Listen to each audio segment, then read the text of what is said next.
ভিক্ষুককে দিলেন, বাকি অর্ধেকটা ডালিম তার পকেটের মধ্যে নিলেন। ওই ভিক্ষুক ডাক দিয়ে বলে, আলী রে, ও আলী, তুমি আমার চোখের সামনে বসো, আমি তোমাকে দেখে দেখে ডালিমটা খাই। বলেন সুবহানাল্লাহ। ওই কথা বলে যখন ভিক্ষুক ডালিম খাইলেন, আলী বলতেছে আমাকে যেতে হবে, আমার ফাতেমা আমার জন্য অপেক্ষা করতেছে। ওই কথা বলে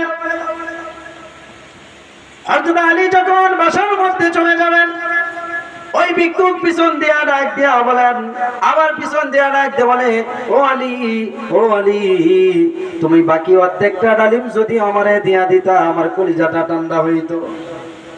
আলী ডাক দিয়া বলে, ভিক্ষুক রে, ও ভিক্ষুক, তোর কি ইনসাফ নাই, তোর কোনো বিবেক নাই। কারণ আমি ফাতেমার জন্য একটা ডালিম নিয়ে যাচ্ছিলাম, তুমি এটা দাবি করে আল্লাহর দোহাই দিয়েছ, অর্ধেকটা ডালিম আমি তোমাকে দিয়ে দিলাম, তুমি বাকি অর্ধেকটা ডালিম আবার তুমি দাবি করছো। ভিক্ষুক কোনো কথা না শুনিয়া আবার পিছন দিয়ে ডাক দিয়া বলে, ও আলী, ও আলী, আল্লাহর কসম লাগে, বাকি অর্ধেকটা ডালিম তুমি আমারে দিয়া দাও। আলী ডাক দিয়া বলে, ও ভিক্ষুক, আমার ফাতেমাকে যেমন আমি ভালোবাসি, তার চেয়ে বেশি ভালোবাসি আমার আল্লাহকে। আমার আল্লাহ দোহাই দিয়েছো, নাও তুমি বাকি অর্ধেকটা ডালিম নিয়ে নাও। আলীর মন খারাপ হয়ে গেল, মুখটা মলিন হয়ে গেল, বাসার দিকে রওনা হলেন।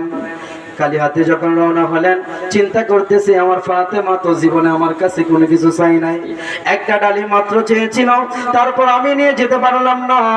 মন খারাপ করে যখন বাসার মধ্যে প্রবেশ করলেন, অনেক রাত্র গভীর হয়ে যায়, ওই ঘরের মধ্যে ঢুকা দিলেন। ফাতেমা যখন দরজা খুললেন, খোলার পর ওই আলী বসতেছে, এমন একটা ভাব নিতেছে যেন ফাতেমা বুঝতে না পারে।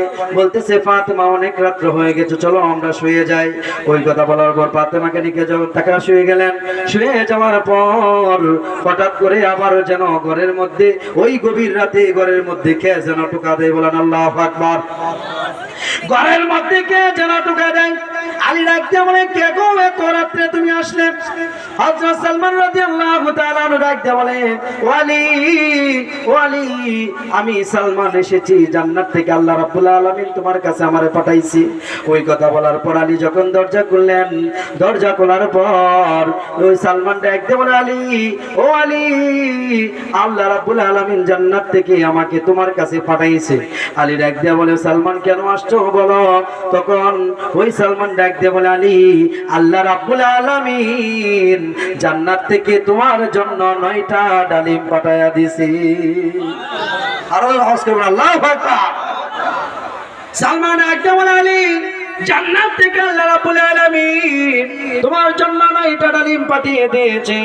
তখন আলী ডাক দিয়ে বলো, সালমান রে, ও সালমান, তুমি কি আমার সাথে মজা করো? তুমি কি আমার সাথে মস্করা করো?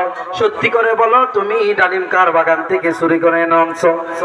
সালমান বলে, ভাই, কি বিশ্বাস করো না, আল্লাহ সত্যি জান্নাত থেকে তোমার জন্য 9টা ডালিম পাঠাইছেন। আলী ডাক দিয়ে বলো, সালমান, মিথ্যা কথা বলিও না, তুমি সত্যি করে বলো, ডালিম কার বাগান থেকে চুরি করে এনেছো? সালমান ডাকতে বলে, না আলী, আল্লাহ রাব্বুল আলামিন জান্নাত থেকে পাঠাইছে। ওই কথা বলার পর আলী ডাক দিয়া বলে, সালমান রে, আমার আল্লাহ তো কখনো আমার জন্য 9টা ডালিম পাঠাইতে পারে না, কারণ আমার আল্লাহ তো কৃপণ না, আমার আল্লাহ তো গরিব না। আমার আল্লাহ যদি সত্যি আমার জন্য ডালিম পাঠাইতো, তাহলে 9টা ডালিম কখনো পাঠাইতো না। আমার আল্লাহ আমার জন্য 10টা ডালিম পাঠাইতো। সালমান ডাক দিয়ে বলে, ও আলী, ও আলী, তুমি তো ইমানি পরীক্ষার মধ্যে পাস করে ফেলছো, কারণ আল্লাহ রাব্বুল আলামিন আমি তোমাকে পরীক্ষা করার জন্য বলেছি, কারণ আল্লাহ রাব্বুল আলামিন জান্নাত থেকে তোমার জন্য 9টা ডালিম পাঠাই না, তোমার জন্য আল্লাহ 10টা ডালিম পাঠাইয়া দিছি। আর জোরে বলেন সুবহানাল্লাহ। 9টা ডালিম হাতে দিয়া বাকি একটা ডালিম পকেট থেকে বের করে বললেন, ও আলী, তোমার ইমানি পাওয়ার অনেক বেশি, কারণ আল্লাহ রাব্বুল আলামিন তোমার জন্য জান্নাত থেকে 10টা ডালিম পাঠাইয়া দিছে। আল্লাহ রাস্তার মধ্যে কয়টা ডালিম দান করছিল? কয়টা? কথা কোন কয়টা ডালিম দান করছিল? একটা। কয়টা? কিন্তু আল্লাহ জান্নাতে পাঠাইছে কয়টা? 10টা ডালিম পাঠাইয়া দিলেন। সব পরিবার নিয়ে, ফাতেমাকে নিয়ে, হাসান হুসাইনকে নিয়ে ভরপুর আনন্দ সহিত তারা ডালিম খাইলেন তৃপ্তি সহকারে। বলেন সুবহানাল্লাহ। আর আওয়াজ করে বলেন সুবহানাল্লাহ। আমরা কি হযরত আলীর মতো আমরা জীবন সাজাইতে চাই কি চাই না? আমরা কি তাদের মতো জিন্দেগি করতে চাই কি চাই না? ও বন্ধু বাবাজিরা, নারে তাকবীর,